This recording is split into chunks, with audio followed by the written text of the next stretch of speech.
Es algo que debemos de considerar grandemente, ya que es la instrucción que tenemos para tener una buena vida sobre la faz de la tierra y lo mejor para tener una eternidad en los cielos, de acuerdo o depende del cumplimiento que hagamos, pues esa es la forma en cómo seremos o coronados o avergonzados el día del juicio final.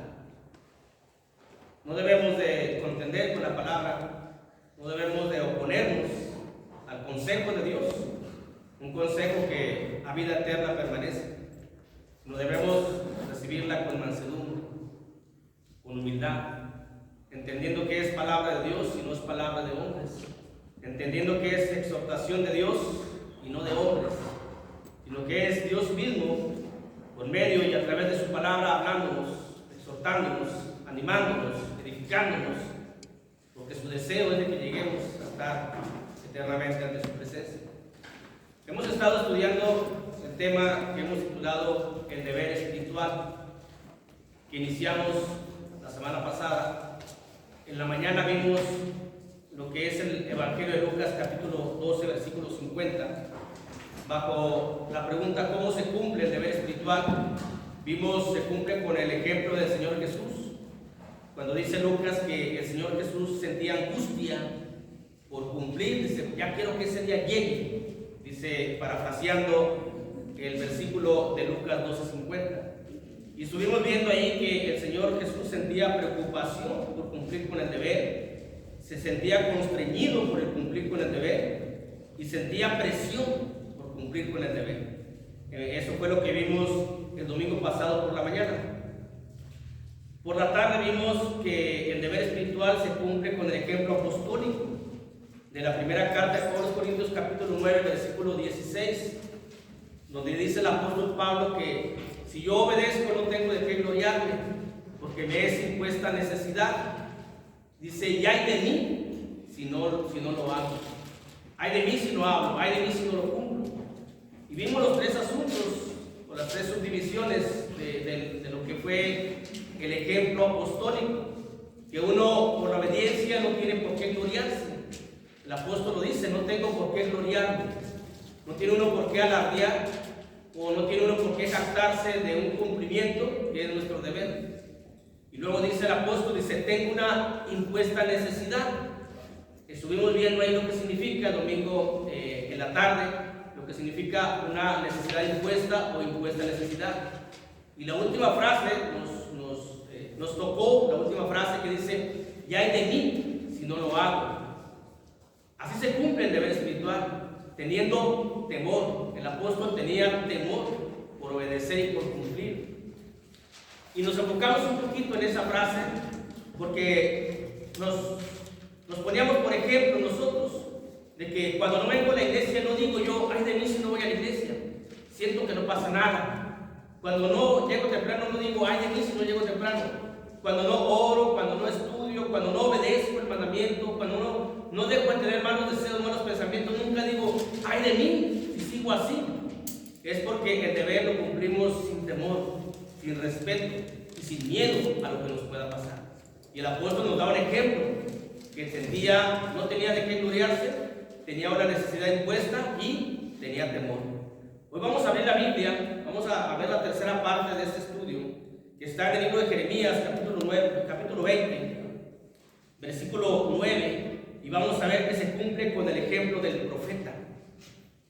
¿Por qué? Porque la semana pasada, hermanos, concluimos en Efesios capítulo 2, versículo 20, que edificados sobre la piedra principal que es Jesucristo y apóstoles y profetas. En eso estamos edificados, nosotros como iglesia. Por eso vimos el ejemplo del Señor Jesús, el ejemplo apostólico, y vamos a ver el ejemplo de los profetas, o de un profeta en específico, que es el profeta Jeremías, que era un profeta que padeció, que sufrió, pero que da unas palabras muy interesantes, muy importantes, de lo que es el cumplimiento del deber, de lo que sentía. Allí en Jeremías capítulo 20, versículo 9, dice unas palabras que debemos de tenerlas, esas palabras, debemos de sentir esas palabras, debemos de poseer esas palabras. Y el profeta Jeremías, hermanos, el contexto superior anterior es de que venía de estar castigado por el sacerdote Pasú, que lo había puesto en el cepo. Dice por allá en Jeremías 20, 1 y 2, que azotó Pasur al profeta Jeremías y lo puso en el cepo, en el versículo 2. El cepo era un instrumento de madera, el cual se amarraba los pies y las manos y estaba la persona doblada, y lo puso a la entrada todavía de lo que es el templo, exhibiéndolo ahí. Y con todo ese sufrimiento, esa vergüenza, esa burla, ese dolor que sentía el profeta Jeremías por cumplir con su deber, por hablar de la palabra, por profetizar, dice el versículo 20, el versículo 9 dice: y dije, no me acordaré más de él, ni hablaré más en su nombre. No obstante, había en mi corazón como un fuego ardiente metido en mis huesos. Traté de sufrirlo y no pude. No podía dejar de cumplir, no podía dejar de hacer mi deber. Y es el ejemplo que nosotros debemos de imitar. El ejemplo de Jesús, el ejemplo apostólico y el ejemplo del profeta. Si nos fuéramos a la carta de los Hebreos, nos va a mencionar que fueron apedreados, fueron azotados, echados en un foso de leones. Pasaron muchas cosas. Y nosotros, sinceramente, no hemos pasado esto. No hemos pasado lo que pasó el Señor Jesús, que fue el sufrimiento o el tormento máximo, la burla máxima. No hemos pasado lo que pasó el apóstol Pablo, que le dieron 39 azotes, que lo dejaron por muerto y que lo echaban afuera del pueblo y todavía se levanta y regresa al pueblo. No hemos pasado lo que pasaron los profetas. No hemos sido puestos en el cepo. No hemos recibido esa burla. No hemos recibido azotes. Y a veces no queremos cumplir con el deber. Vivimos una vida realmente cómoda en nuestra vida, en nuestras casas, en las redes. Tenemos autos, tenemos casas, tenemos alimento, tenemos vestir, tenemos tecnología. Tenemos mucho más que los profetas. Jesucristo, recuerda la semana pasada que decíamos, Jesucristo no tenía ni dónde recostar la cabeza. Y nosotros tenemos todo para cumplir. Hace frío, tenemos abrigos. Hace calor, hay aparatos. Estamos muy cerca realmente de lo que es el edificio de reunión. Y a veces no queremos cumplir con lo que es la asistencia. A veces no queremos cumplir con los mandamientos. Cuando podemos, cuando debemos cumplir.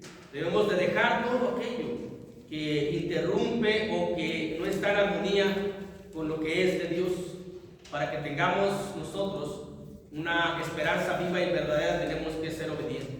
Para ello tenemos que ver este ejemplo, un ejemplo grande de un hombre común y corriente. ¿Por qué ponemos los tres? Todavía nos faltaría otra clase.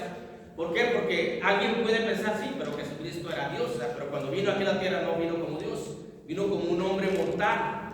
Ahora, el apóstol también era un hombre mortal, Jeremías también era un hombre mortal, como nosotros, de carne y hueso. Incluso tenía pensamientos, dice, maldito el día en que nací, por todo el sufrimiento que estaba pasando por cumplir con el deber que le había puesto el Señor, que le había puesto Dios, que tenía un deber. Por eso vamos a ver esto, hermanos. El deber espiritual se cumple con el ejemplo del profeta. El profeta tenía una imposibilidad de dejar de hablar de Dios. Dice, no puedo dejar de hablar. Algo que tenemos que imitar. Que uno diga, hoy no voy a la iglesia. Diga, no, es que no puedo dejar de ir a la iglesia. Hoy no estudio, es que no puedo dejar de estudiar. Hoy no obedezco, es que no puedo dejar de obedecer. Hoy voy a tener un mal pensamiento, es que no puedo. Tenemos que tener esa imposibilidad nosotros para poder cumplir con lo que Dios quiere y demanda y pide de cada uno de nosotros. Pero a veces es lo contrario. Resulta que lo contrario. No puedo orar, no puedo cantar, no puedo estudiar, no puedo ir a la iglesia. Hacemos todo lo contrario. Cuando el ejemplo del profeta dice, ya no quiero hablar de Dios, porque siempre que profetizo, siempre que hago algo, soy la burla, soy el escarnio, recibo azote, recibo un sufrimiento, pero no puedo hacerlo. No puedo dejar de seguir hablando, dice el apóstol. Estoy imposibilitado para eso. Que la imposibilidad de nosotros sea para la no obediencia y que no tengamos la imposibilidad para obedecer. Que omitemos y que podamos ver este ejemplo de que no hemos recibido ningún azote físico, tal vez espirituales sí, tal vez tenemos a alguien sacerdote, tal vez haya un pastor todavía entre nosotros, o tal vez yo soy un pastor que azoto a mis hermanos espiritualmente cuando murmuro, cuando hablo, cuando le tiro, como coloquialmente decimos. Yo soy un pastor, y si vemos la profecía contra pastor, eso me puede pasar. Si seguimos leyendo ahí de lo que es Jeremías del 1 al 6, vemos lo que le va a pasar a él, y eso me va a pasar a mí. Si como sacerdote yo critico, juzgo, hablo, murmuro contra un enviado de Dios, contra el que habla en el nombre de Dios, o que Dios habla por medio del hombre, yo tengo que considerar grandemente a no ser un pastor y ser un Jeremías, sufrir el oprobio, sufrir la burla, sufrir el escarnio y decir: no puedo dejar de ir a la iglesia, no puedo dejar de orar, no, simplemente no puedo. Es algo que se me imposibilita hacerlo, de no hacerlo. Tengo que hacerlo para estar completo. ¿Cómo se sentía el profeta? No sé si alguna vez hemos tenido nosotros un encargo, ya cuando estamos acostados, estamos a punto de dormir y no podemos, porque piensa uno, un alimento, por ejemplo, en tiempo de calor, lo dejé afuera, no le pasa nada, y está uno dormido o dormida y se voltea. Así que lo tengo que llevar a meterlo porque no me va a poder dormir. Así también tiene que ser nuestra vida cristiana, así tiene que ser nuestra vida espiritual. Hasta que nosotros cumplamos con el deber, nos sintamos satisfechos y completos y contentos. Y cuando no cumplimos, sentir esa insatisfacción, sentir que no podemos vivir, sentir que no podemos respirar, sentir que no podemos descansar. Descansamos cuando hasta que cumplimos. Pero parece que hacemos lo contrario. No voy a la iglesia y no siento nada. Siento mi vida como si no me importara. Si yo tengo un alimento que se echa a perder y digo, se echa a perder, no me importa, mañana compro al fin de cuentas, y a la mañana siguiente pues, está echado a perder, tiempo calor. Uno puede comprar otro, sí, pero la vida cristiana no. La vida espiritual no se puede volver a tener. Por eso tenemos que sentirnos imposibilitados nosotros, tener esa imposibilidad para dejar de hablar de Dios. No puedo dejar de hablar de Dios. Esto aparte, esto a pesar de que él malinterpretó el llamado. Dice el versículo 7, Jeremías 27: me sedujiste, oh Jehová, y fui seducido, más fuerte fuiste que yo, y me venciste. Cada día he sido escarnecido, cada cual se burla de mí. ¿Qué sentimos nosotros, hermanos? Sentimos que sí, hemos sido seducidos por la promesa, por la esperanza, por el cielo, la vida eterna, el amor de Jesús. Y luego empiezan las pruebas, y luego empieza la aflicción, y uno dice: no, es que yo no quería esto, yo nomás quiero el cielo, que no me pase nada de esto. Así estaba Jeremías. ¿Por qué? Malinterpretó el llamado. Cuando leemos lo que es Jeremías, capítulo 1, versículo 7, y también por ahí el versículo 17 y versículo 19, Dios le dice: yo siempre voy a estar contigo, vas a salir vencedor. A pesar de todo lo que te va a pasar, vas a salir vencedor. ¿Qué nos dice el Señor Jesucristo a nosotros? Que en el mundo tendréis aflicción. Vamos a padecer aflicción, pero siempre van a salir vencedores porque estaré con vosotros. Siempre van a triunfar porque estaré con vosotros. No esperamos que el hecho de haber sido llamados para la gloria eterna de Dios significa que estaremos en una cápsula, significa que estaremos en un nicho, significa que estaremos protegidos de una enfermedad, de una debacle económica, sentimental y emocional. No, así no es, pero siempre vamos a poder lograr salir avantes, triunfantes. Ese es el llamado. Aquí Jeremías pensaba: yo pensé que siendo tu profeta no me iba a pasar esto. Si me sedujiste con que vas a ser mi profeta, te voy a poner el nombre de todas las naciones y todos te van a escuchar y vas a hacer esto. Dije: esto me gusta. Entonces sí, aunque al principio dice: no, es que yo soy un niño, ¿por qué me dices a mí? Dile a otro. No, a ti te he llamado y tú vas a cumplir. Y en alguna parte Jeremías malinterpretó cuando Dios le dijo: te voy a poner a ti para que hables a todas las naciones. Y tal vez le gustó. Y tal vez yo cuando llegué al bautismo me dijo Dios: vas a tener la vida eterna, y tal vez me gustó. Pero cuando empieza la aflicción y la prueba y aquellas cosas que es parte de la vida cristiana, dije: no, Dios, entonces mejor me regreso como el pueblo de Israel que sale de Egipto. Para eso me sacaste del mundo, allá estaba bien cómodo, así pensaba, sentía yo. Es porque se malinterpreta lo que es el llamado. Hemos sido llamados a ser santos, consagrados, apartados del mundo y consagrados al camino. hemos sido llamados a la eternidad. No hemos sido llamados a tener una vida plena aquí en la tierra, aunque estando con Dios la tenemos, porque tenemos sufrimiento, aflicción en economía, en salud, y seguimos firmes, y seguimos contentos con Dios, porque Él provee todo lo necesario para esa vida, para que seamos o nos sintamos de esa manera. Así que el profeta Jeremías tenía una imposibilidad de decir, no podía dejar de hablar de Dios, a pesar de que había malinterpretado el llamado, a pesar de que cuando él hablaba, siempre era para afrenta y escarnio. Dice el versículo 8, porque cuántas veces hablo, doy voces, grito, violencia y destrucción, porque la palabra de Jehová había sido para afrenta y escarnio cada día, porque lo que él hacía era profetizar, y profetizaba juicio y destrucción. ¿Y qué decía Pasur y todo el pueblo? Jeremías está loco, no pasa nada, vamos a ser destruidos si no pasa nada. Y lo escarnecían, se burlaban, lo golpeaban, lo azotaban. Decía, Dios, es que no puedo, hablo juicio y castigo y no llega. Entonces, ¿qué? Estoy siendo una burla de ellos y de ti también. Cada vez que hablo juicio porque tú me dices que hable juicio, que hable castigo porque tú me dices que hablo castigo y no llega. Por eso sufro escarnio. Por eso la palabra que yo digo es por burla. Y a veces los que predicamos somos burla, porque hablamos juicio, hablamos castigo y físicamente no lo vemos. Decimos, hermanos, el que le miente al Espíritu Santo muere espiritualmente, de acuerdo a lo que dice el libro de Hechos, cuando Ananías y Zafira le mienten al Espíritu Santo y murieron en forma inmediata. Lo traducimos, lo interpretamos a una muerte espiritual, pero uno lo escucha.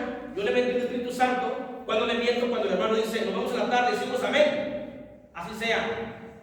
Y uno dice, voy a estar aquí y no vengo, estoy mintiéndole, no al hermano, al espíritu que muere en él. Digo, no me pasa nada, sigo vivo. Entonces, las palabras que dice el hermano no es cierto. Lo que predican, no te creas todo lo que predican porque no va a pasar. Así estaba Jeremías. Y uno recibe murmuración, y uno recibe burla, y es un objeto. Todos los que tenemos un deber que cumplir, o los que hablamos de la palabra de Dios con la gente. Mira, va a haber un infierno, este ya está hablando del infierno, no es cierto eso. Pero ¿qué hay que hacer? Hay que continuar, hay que seguir, hay que sentir que no podemos dejar de hablar de la palabra de Dios. Hay que tener ese ejemplo que aquí nos menciona. Pero ¿qué es lo que pasa? Hablamos, tocamos una puerta, hablamos con un amigo, con un conocido, dicen, tú estás loco, y viene una agüitadez en nosotros, y viene un sonrojamiento en nosotros, y decimos, no, ya no puedo, ya no quiero. Es que no tengo el llamado, es que no tengo el don, es que no tengo la capacidad, es que no tengo, es que no puedo, es que no tengo, es que no puedo. Eso es lo que decimos. Pero ¿qué decía Jeremías? No puedo dejar de hablar. Y nosotros decimos, es que no puedo hablar. Estamos al revés, estamos no llevando el ejemplo de un profeta que sufrió y que padeció azotes y aún así hablaba y continuaba. Y a pesar de que mencionaba juicio, y nosotros también mencionamos juicio y castigo, pero buenas nuevas. Es lo que es el Evangelio. Anunciamos buenas nuevas de salvación. Aquí era puro castigo, hermanos. Aquí era pura destrucción lo que venía para el pueblo de Israel, para el pueblo de Judá, porque lo que profetizó Jeremías fue para el pueblo de Judá, las dos tribus o reino del sur, cuya capital fue Jerusalén. Y mencionaba destrucción y cautiverio, y ellos decían, pasa el tiempo y ¿cuál cautiverio, Jeremías? No es cierto, y mal lo azotaban. Decía, por eso dice el versículo 8, es que cada vez que hablo de voz, escrito y violencia y destrucción, porque la palabra de Jehová me ha sido para afrenta y escarnio, porque lo que hablaba era juicio y profetizaba y no se estaba cumpliendo. Y así también puede que nos pase a nosotros, de que anunciamos algo o decimos algo, y como ve la gente o la hermandad que no pasa, recibimos murmuración, recibimos crítica, y eso puede hacer que nos achiquen. Y eso puede hacer que nosotros ya no queramos continuar con este deber. A lo mejor venimos caminando a la iglesia y nos encontramos una amistad de hace muchos años. ¿Y a poco eres cristiano? ¿Y a poco eres aleluya? ¿Y a poco eres esto? Y en vez de sentir orgullo, nos sentimos sonrojados y avergonzados. Dice, bueno, se regresa uno, puede ser. No, hay que caminar firme. Pues claro que soy cristiano, pues estoy en la verdad, que es Jesucristo. Pensarlo y seguir firme, pero que no haya ninguna cuestión de que nos debilite nuestra fe o que nos desanime para poder cumplir con el deber. no vayas tanto a la iglesia, no te consagres tanto. Escuchamos palabras del enemigo en voz de seres humanos. Y eso también causa que nosotros no cumplamos con el deber. ¿Para qué vas temprano? Llega ya cuando todo haya empezado. Esas son palabras del enemigo que hacen que nosotros no cumplamos con lo que tenemos que hacer dentro de la iglesia. Veamos este ejemplo. Admirémonos, sí, admirémonos de esta persona, que él estaba tranquilamente en su casa y que fue llamado para una misión, para un deber. Primeramente dijo, no quiero porque soy un niño, luego vas a poder, sí, fui porque me enamoré de lo que era este oficio, quise, y este oficio, este deber, le trajo sufrimiento, no le trajo alegría a su vida, pero le va a traer una eternidad. Tal vez nosotros vamos a padecer como cristianos, así dice la Biblia, la carta de Pedro, pero es bienaventurado el que padezca como cristiano. Pero a veces no queremos padecer como cristianos, queremos que a nosotros no nos pase nada, queremos tener todo lo necesario en economía, en bienes, en salud, en todo. Y cuando algo no tenemos, entonces decimos, no, es que hasta que tenga esto voy y alabo a Dios, hasta que tenga sanidad voy y alabo a Dios. Cuando vemos el ejemplo de un profeta que aunque era azotado, que era puesto en un cepo, que era avergonzado, seguía y decía, es que no puedo dejar de hablar. Eso es lo que sentía. Y tenemos eso, hermanos, o sentimos eso, que no podemos, o no dejamos, o no queremos dejar de hablar. El profeta tenía una fe firme. Primeramente tenía una imposibilidad, o el profeta no puede dejar de hablar de Dios, y también tenía una fe firme. Una fe firme, dice en el versículo 11, dice, mas Jehová está conmigo, como poderoso gigante, por tanto los que me persiguen tropezarán y no prevalecerán, serán avergonzados en gran manera, porque no prosperarán, tendrán perpetua confusión que jamás será olvidada. Esto tenía una fe firme, a pesar de que había sido puesto en el cepo por el sacerdote Pasur, y luego dijo, en una molestia, en una inquietud clara como ser humano, dijo, no, pues es que yo ya quiero dejar de hablar, pero no puedo. Y luego viene la cordura, dice, pero Dios está conmigo. Y ahí viene una reafirmación, una confirmación de su fe. Esto es lo que tenía, así se cumple con el deber, reafirmando y confirmando la fe que tenemos en el Señor Jesucristo. Esto es a pesar de lo que murmuraban. Dice el versículo 10, porque oí la murmuración de muchos, temor de todas partes, denunciémoslo. Todos mis amigos miraban si claudicaría, quizás se engañará, decían, y prevaleceremos contra él y tomaremos de él venganza. Él escuchaba la murmuración, él escuchaba todo lo que decían, las denuncias que había, las acusaciones contra él, pero aún así él decía, tengo una fe firme, reafirmaba y confirmaba su fe. ¿Cuántas veces hemos escuchado murmuración nosotros? Y decimos, ya no voy a la iglesia porque han murmurado contra mí. Veamos este ejemplo. No descuidemos el deber espiritual que tenemos por una murmuración. Tampoco nos vayamos con la segunda parte, aunque es un consuelo. El que murmura contra alguien, ya vemos lo que le va a pasar. El que murmura contra un hermano, ya vemos lo que le va a pasar. Pero si en algún momento, hermanos, oímos murmuración, esa hermana, esta hermana, esto y esto y esto, no nos debilitemos en la fe, confirmemos nuestra fe, sabiendo que es poderoso Dios y estará con nosotros.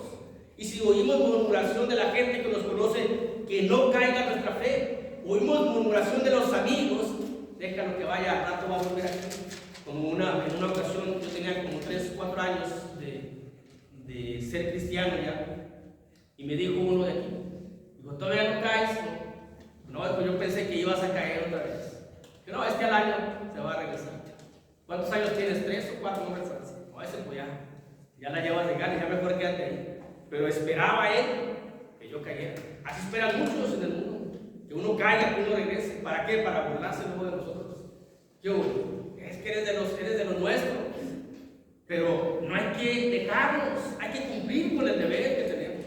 Aquí tenemos un claro ejemplo de Jeremías que no podía dejar de hablar de Dios, tenía una fe firme y también sentía en su corazón un fuego ardiente metido en sus huesos, dice la Biblia. Obviamente es una metáfora esto, hermano, dice el versículo 9. No obstante, había en mi corazón como un fuego ardiente metido en mis huesos. Traté de sufrirlo y no pude. traté de soportarlo y no pude. Esta es una metáfora que describe al Espíritu Santo. El Espíritu Santo está en nosotros como un fuego ardiente que nos impulsa, que nos ayuda, que no podemos dejar de obedecer a Dios. Por eso la Biblia dice, no apaguéis el Espíritu. Cuando no obedecemos, hermanos, cuando no cumplimos el deber de observar los mandamientos, cumplir los mandamientos, pues, de venir a la iglesia, estamos apagando el Espíritu Santo. El fuego que hay en nuestro corazón, como si fuese un fuego metido en los huesos, en el corazón, es el Espíritu Santo que está en nosotros. Diferentes aplicaciones hay para esta metáfora. Una de ellas es que nosotros nos conviene entenderla y creerla, porque hay de mí, como comentamos lo del apóstol Pablo, cuando yo no vengo, cuando desobedezco, ¿qué estoy haciendo? Estoy apagando poco a poco el Espíritu Santo. No lo estoy obedeciendo. Tengo que sentir esto, tengo que tener esto. No puedo dejar de ser cristiano, no puedo de obedecer, no puedo dejar de quitar la mirada de los cielos, no puedo ver al Señor Jesucristo, no puedo dejar de ser espiritual, no puedo ser carnal, no puedo ser mundano. Así tenemos que vernos para ser obedientes al deber que tenemos. ¿Cuál es nuestro deber? Mencionábamos el deber como hijos de Dios, el deber como cristianos, el deber como espirituales. Ese es el deber que tenemos. Y tenemos que llevarlo en alta, como un honor muy alto de la obediencia. Que seamos hijos de Dios y no hijos del enemigo. Que seamos cristianos y que no seamos carnales o mundanos, espirituales y no carnales. Ese es nuestro deber. Y para eso hay que sentir a eso adentro, pero hay que sentirlo. Así lo sentía el profeta Jeremías.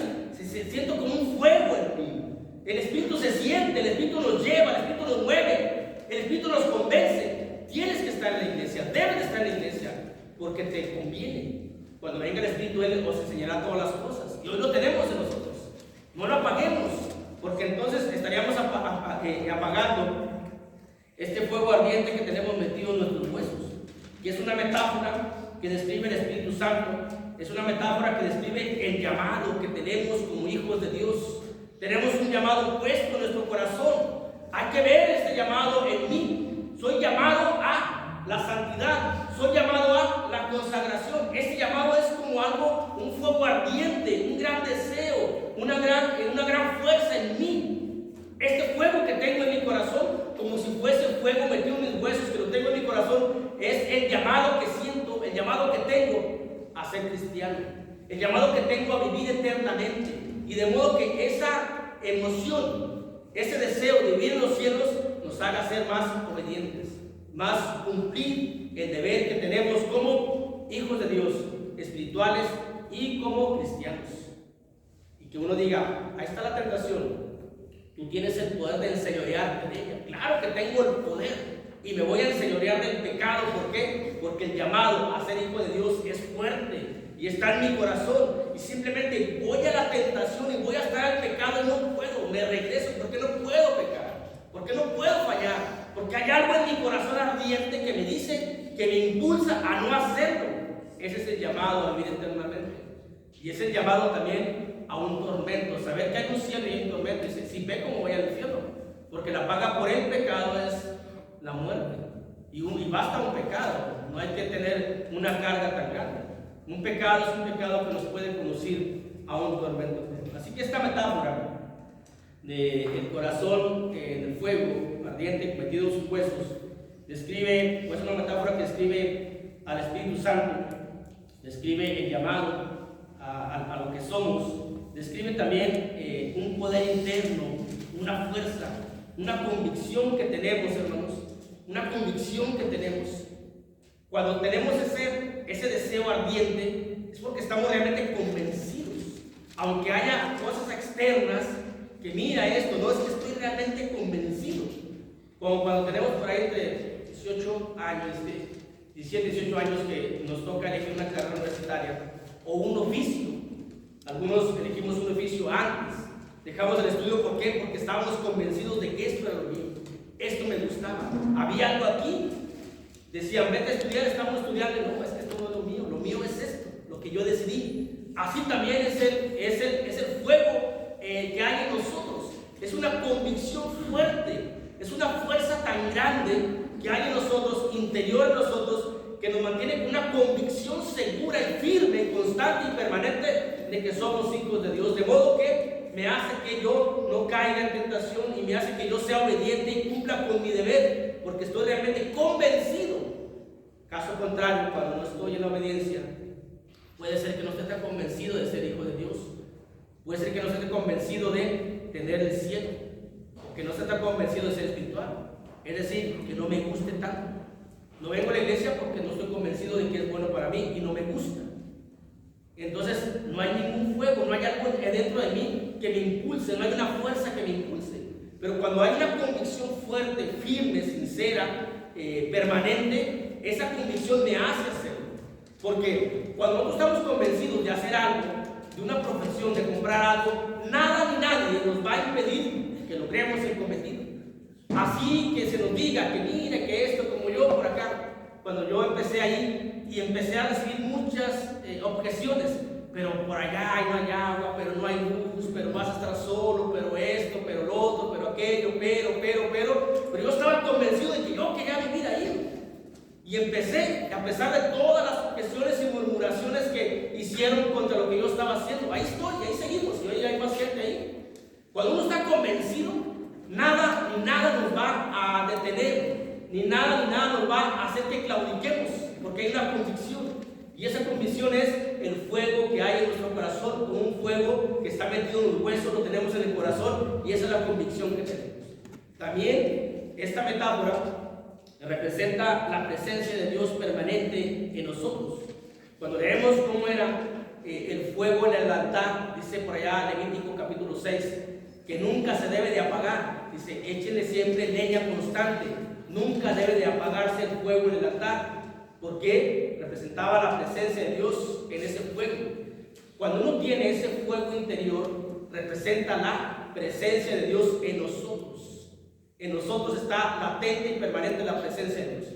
Pero cuando yo digo, no voy a la iglesia, no siento nada, mucho cuidado y mucho ojo. Tal vez Dios no esté tan presente conmigo, no porque no quiera, sino porque yo he hecho lo posible para que Él no esté conmigo. Mucho cuidado porque puede ser que no esté tan convencido de lo que estoy haciendo. Mucho cuidado porque tal vez ya no tengo el Espíritu Santo o lo estoy apagando. Mucho cuidado porque no tengo ese poder, esa fuerza que me hace que llegue a cumplir mi deber. Porque cumplimos no por nosotros, venimos no por nosotros, porque venimos porque nos trae el Espíritu Santo. Todos los que estamos aquí, hermanos, nos ha traído el Espíritu Santo aquí. Nos ha traído la convicción que tenemos. Nos ha traído el deseo de agradar a Dios, porque yo quiero estar en los cielos. Por eso estamos aquí. Así nos ha traído el Espíritu Santo a todos nosotros. Y es bueno, es un inicio, es algo que tenemos latente y que tenemos que seguir avanzando en eso que tenemos. Que no lo apaguemos completamente, sino que al contrario lo avivemos. Que ese fuego siga ardiente en nosotros. Que todas las semanas estemos pensando cuando hay reunión, yo quiero ir, yo quiero estar, yo quiero obedecer, quiero cumplir con el deber que está puesto en mí como hijo de Dios, como cristiano y como espiritual. Porque esto representa la presencia de Dios. Esto representa el fuego interno, representa el estudio, el poder, la meditación de la bendita palabra de Dios. El poder, la meditación y la fuerza del estudio de la bendita palabra de Dios. Jeremías tenía palabra de Dios directa, virgen, pues nada más él la tenía. Por eso tenía como un fuego. Nadie sabía lo de Dios más que él sí, y él se la comunicaba a todos. Cuando leemos allá los que iban camino a Emaús en el Evangelio de Lucas, dicen de ellos, cuando nos hablaba del Evangelio no sentíamos un fuego en el corazón, no nos ardía el corazón que teníamos como un fuego en el corazón, porque así es la palabra. Lo voy a leer para que no haya está en Lucas 24, 32, lo voy a leer así rápido. Dice, y se decían uno al otro, ¿no ardía nuestro corazón en nosotros mientras nos hablaba en el camino y nos sabían las escrituras? Así se siente el poder de la palabra, así se siente la presencia de Dios, así se siente el estudio, así se siente la interpretación, así se siente la emoción uno de encontrar lo que Dios quiere y pide de cada uno de nosotros. El estudio intenso de la palabra es algo como algo ardiente en el corazón, que uno quiere hablar, que uno quiere comunicar, que uno quiere obedecer, porque uno se da cuenta y está enterado de lo que Dios nos está hablando, de lo que Dios nos está diciendo. Así estaba el profeta Jeremías. Dice, no puedo. Hay un fuego un fuego metido en mis huesos que está en mi corazón, que me hace que no pueda dejar de hablar. Representa el Espíritu Santo, el poder de la palabra, la presencia manifiesta de Dios en él, y eso es lo que tenemos que tener. Cuando nosotros tengamos esto, hermanos, cuando nosotros seamos de esas mismas características y cualidades, siempre vamos a cumplir con el deber que tenemos como hijos de Dios, como cristianos y como espirituales. Pero hay que ver el otro lado también. Hay que ver cuando yo, no me importa la iglesia, no me importa lo que hay aquí, no me importa qué va a pasar el sábado, hombre o mujer, porque tenemos un compromiso el próximo sábado todos, de venir a apoyar, de venir a trabajar. Pero si no me importa, entonces quiere decir que tal vez la presencia de Dios no está en mí, tal vez el Espíritu de la palabra no está en mí, tal vez el Espíritu Santo no está en mí, tal vez no estoy tan convencido, porque somos una familia, somos un cuerpo, y como tal tenemos que movernos todos. Tenemos que integrarnos más al trabajo de la iglesia, físico y espiritual, y ser obedientes fuera de la iglesia, convencidos de que somos hijos de Dios y queremos el cielo, para que podamos cumplir con el deber espiritual. Aquí le vamos a dejar, hermanos, aquí vamos a dejar, Dios nos va a invitar esta mañana a que veamos estos tres asuntos que hemos visto. Se cumple con el ejemplo del Señor Jesús, se cumple con el ejemplo apostólico y se cumple con el ejemplo del profeta. Y ver que no hemos pasado los sufrimientos de Jesús, del apóstol y del profeta, y ellos cumplieron, y que nosotros no hemos pasado. Tal vez nos ha dado una gripe, tal vez nos ha dado una enfermedad, tal vez hemos tenido una debacle económica, tal vez hemos escuchado murmuración, tal vez no nos han saludado y nos vamos, más porque el hermano no me saludó. Es que el hermano de su predicación como que me tiraba a mí, ya no puedo ir. Con tan poquito nos alejamos, dejamos de cumplir el deber que tenemos. Y ellos, el Señor Jesús, el apóstol y el profeta, recibieron tantas adversidades y así siguen firmes. Y veamos ese ejemplo para cumplir con nuestro deber, y que algún día estemos en la gloria de Dios y que diga uno, misión cumplida como el Señor Jesucristo, todo ha sido consumado. Es decir, tengo los arrestos para cumplir con lo que es mi deber como cristiano, como hijo de Dios y como espiritual. Dios los bendiga a todos. Amén.